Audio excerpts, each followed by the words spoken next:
Kesenjangan fasilitas sangat mencolok di sini. Sebuah ruangan pemeriksaan lain dengan luas dan fasilitas yang berbeda, jauh dari yang di tempat Dania, bagaikan bumi dan langit yang terpisahkan jauh.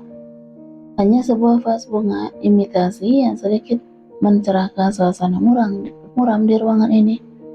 Suara kipas angin juga lirih berputar di atas ruangan, memutar udara agar terasa sejuk bagi siapa saja pasien yang dirawat di ruangan ini. Karena memang tempat ini hanyalah klinik kesehatan kecil di lokasi perbelanjaan.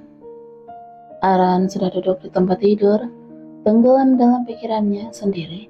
Semua hal dari dampak sederhana sampai yang terburuk akan menimpanya. Sudah dia persiapkan di hatinya. Dia duduk diam di tempat tidur selama seseorang dokter jaga klinik memeriksa dan mengobati semua luka di tangan dan sikunya. Dia bahkan tidak merintih atau sekedar mengadu, karena banyaknya kekhawatiran dalam pikirannya. Bertepatan dengan Han masuk ke dalam ruangan, gadis itu mendongak lalu menundukkan kepalanya. Terkejut ketika pandangan mereka bertemu. Untung saja dokter saja tidak. Tadi sudah selesai mengoleskan obat memar di bahunya. Saat Han masuk ke dalam ruangan. Sudah selesai minum obat di atas meja itu sebelum nyerinya menjalar. Ada beberapa bagian yang robek di siku dan sudah saya jahit. Semoga dalam beberapa hari semuanya bisa sembuh dan normal lagi. Dokter itu menarik sebuah nampan kecil mendekat ke tempat tidur, obat dan juga sebotol minuman. Kalau ada apa-apa panggil aja perawat juga di luar. Dokter itu menunjuk pintu keluar. Iya, terima kasih. Aran merapikan pakaiannya, menarik rambutnya yang terburai, merogoh saku celananya. Biasanya dia selalu menyimpan ikat rambut cadangan di sana. Dokter itu menganggukkan kepalanya sopan ketika melewati Han yang berdiri bersandar di dinding dekat dengan pintu. Keluar. Han hanya membalas dengan anggukan kecil tanpa bersuara, lalu dia menutup pintu perlahan tanpa suara. Apa yang kau lakukan dengan tangan terluka begitu? Mendekat cepat dan merebut ikat rambut di tangan Aran. Lalu cekatan tangannya mengikat rambut terburai itu. Hah? Hal gila apa yang kau lakukan sekarang? Menyesali reaksi spontannya saat melihat Aran kesusahan merapikan rambutnya. Tapi Han meneruskan saja apa yang sudah dia lakukan. Tuan, saya bisa sendiri. Saat tangannya menyentuh tangan laki-laki itu, Aran segera menariknya menjauh. Diam, atau aku akan menarik rambutmu. Patuh, diam. Meletakkan tangan di pangkuannya lagi. Wajah Aran sudah berubah merah, malu. Baiklah, lakukan saja apa yang ingin Tuan lakukan. Asal jangan bunuh saya saja. Maaf Tuan, saya tidak bisa bekerja dengan baik. Dia bangun dari tempat duduk setelah selesai mengikat rambutnya. Dengan tangan kirinya dia merapat tengkuknya. Sepertinya ikatannya normal. Duduk. Aran tidak jadi meninggalkan tempatnya. Dia duduk lagi sama persis di tempatnya tadi. Tempat tidur itu berderi saat dia menjatuhkan tubuhnya. Walaupun dia merasa melakukannya pelan. Saat ini semua hal yang dia takutkan kembali berkelibat cepat. Mungkin ini adalah akhir hayat dari pekerjaannya. Asalkan dia tidak disuruh berenang ke luar pulau dan kembali ke ibu kota sendirian, itu sudah lebih dari cukup baginya.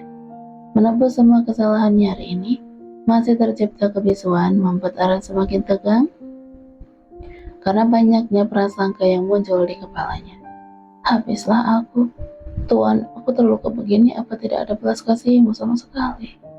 Han menarik kursi yang tadi diduduki dokter untuk merawat Aran, membuat gadis itu menggeser sedikit duduknya. Tapi tangan Han mencegahnya untuk menjauh lagi. Laki-laki di depannya ini memegang tangannya Aran, langsung panik. Tapi saat ternyata Han hanya melihat luka di tangannya, dia merasa bisa bernapas lega. Han memeriksa siku yang robek dan mendapat beberapa jahitan. Bagaimana kau bisa secerubah ini?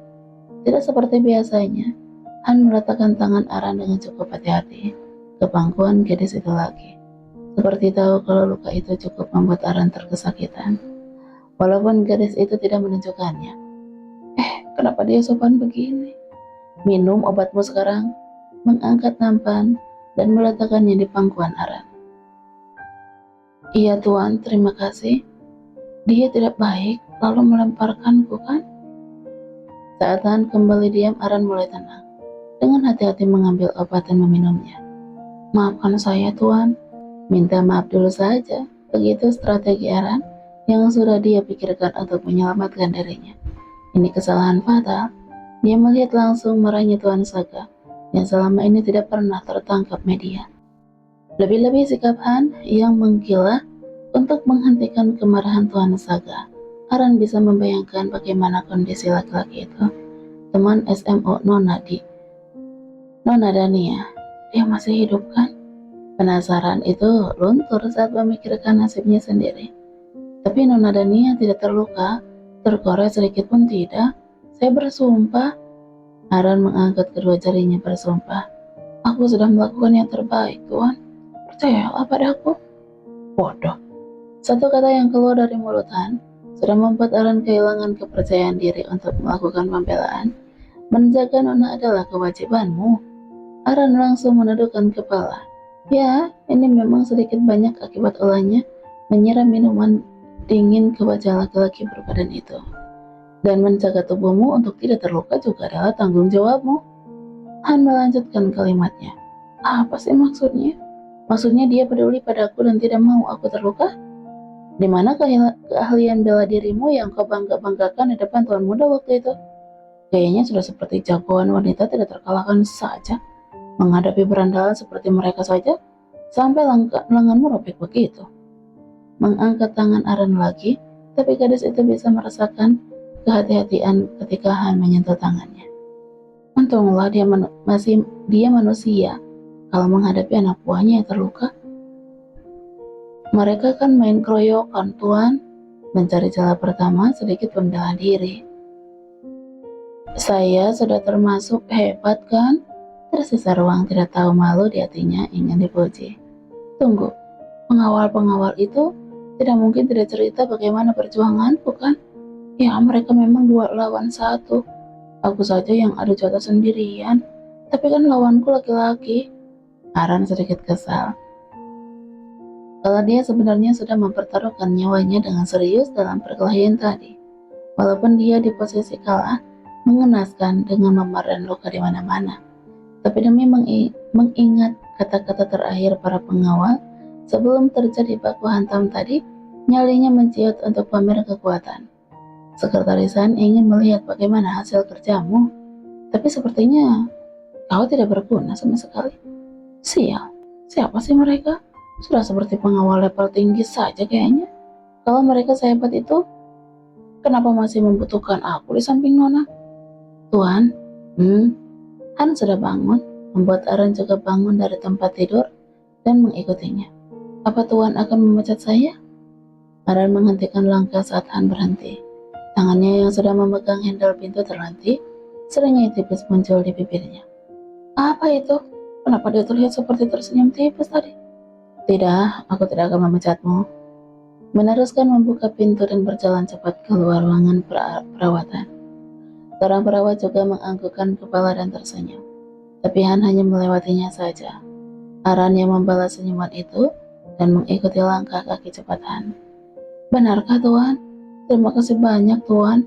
Memang berarti mulia. Mengelus dadanya bersyukur. Berarti dia selamat dan bisa tetap bekerja. Tuan Han juga manusia kan?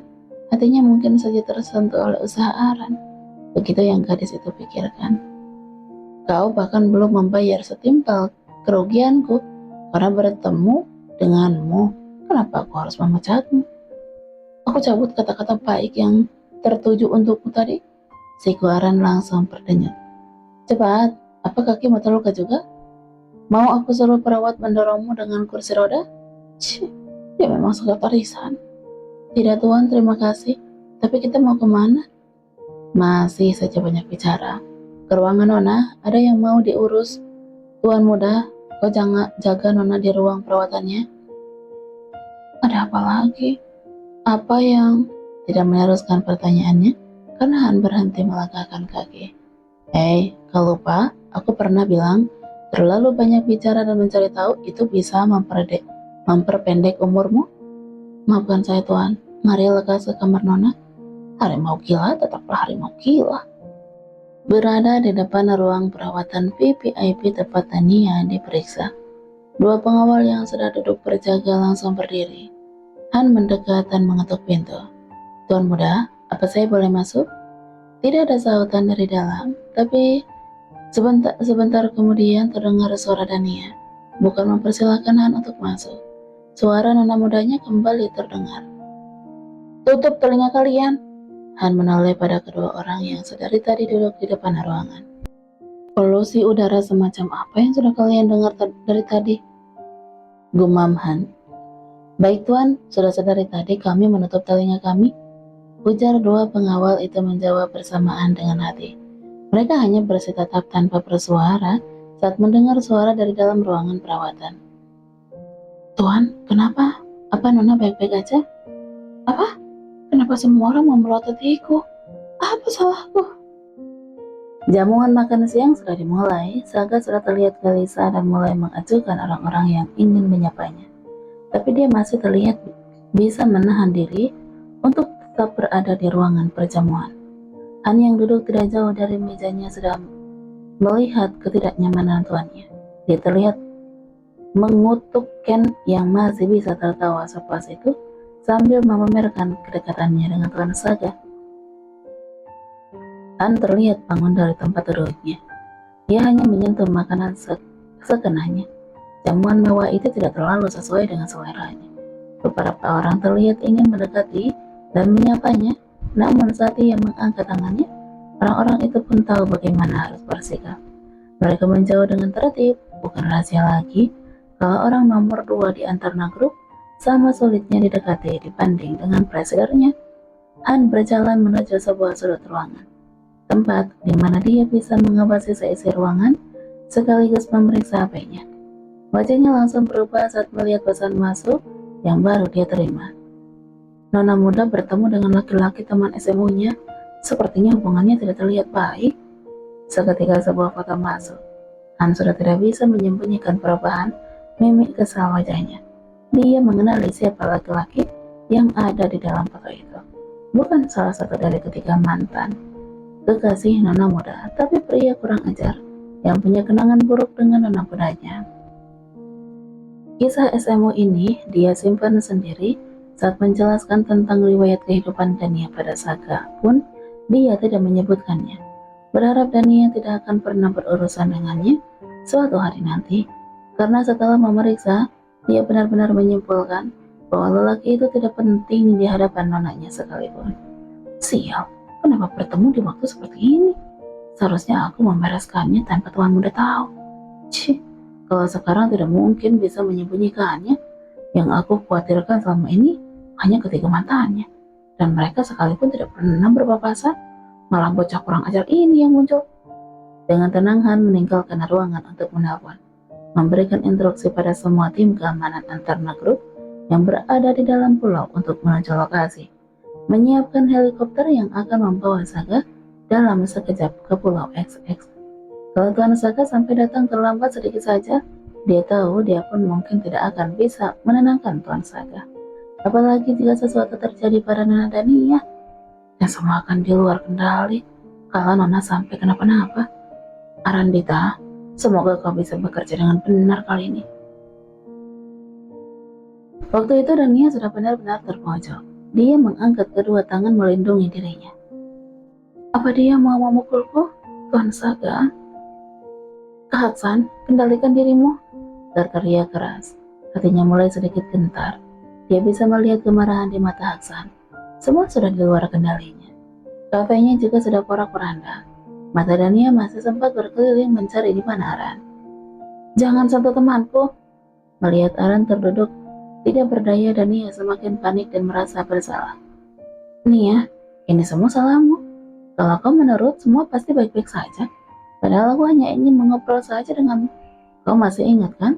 Saat kencan pertama kita, kau mengerjaiku habis-habisan.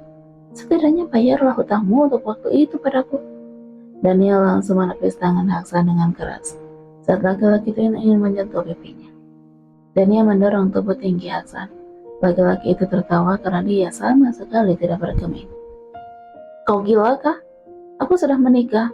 Kalau sampai suamiku tahu, kau bisa mati. Aksan masih dengan tidak tahu malu berusaha meraih ujung rambut Tania. Aku juga pasti mati.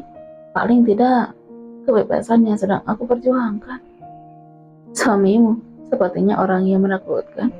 Aktingmu meyakinkan sekali nih ya. Aku sampai gemetar dan mengira kau benar-benar istri Tuan Saga. Tawanya menggema sekaligus badan yang dia buat seakan gemetar ketakutan. Sementara itu wajah Dania terlihat berubah. Sekelebat dia terlihat senang, tapi sedetik kemudian wajahnya sudah bias melihat seseorang di balik punggung Aksan. Dan laki-laki di depannya ini sama sekali tidak menyadari. Aku tidak menyadari kalau suasana sudah setenang ini. Mata Dania menyisir ruangan. Anak buah Aksan sudah terjatuh di lantai semua. Dan tim keamanan antar grup ada di dekat mereka. Bukan hanya 2 pengawal yang tadi mengikutinya. Sayang, bahagia namun takut yang menjalar saat pandangan mata Dania bertemu dengan mata sekretaris Han. Laki-laki itu bahkan jauh lebih berkobar seluruh tubuhnya dengan amarah. Kenapa kau bahkan lebih menakutkan daripada Tuan Saga sih? Sayang, kamu memanggilku sayang? Bukan. Secepat kilat menjawab saat melihat mata membunuh milik Saga. Sayang, bibir Dania bahkan gemetar karena takut dengan panggilannya pada suaminya sendiri. Sekarang dia berharap yang muncul di hadapannya bukan benar-benar suaminya. Aksan masih terdengar bisa tertawa. Tidak tahu apa yang merasuki, kebodohan apa yang di kepalanya sampai tidak menyadari, sekelilingnya sudah senyap sedari tadi. Mungkin karena antusiasnya berada di depan Dania, dan merasa dia berada di atas angin, membuatnya dibutakan keadaan di sekitarnya. Kau mencari Tuan Saga suamimu? Kata-katanya dibumbui seringai dan tawa tipis. Tangan Aksan pun benar-benar menyentuh rambut Dania. Gadis itu sampai terlonjak kaget dan mendorong tubuh Aksan kuat. Kau sudah gila ya? Padahal kau tahu siapa suaminya. Berani sekali kau masih berdiri di dekat istriku. Suara Saga sudah terdengar.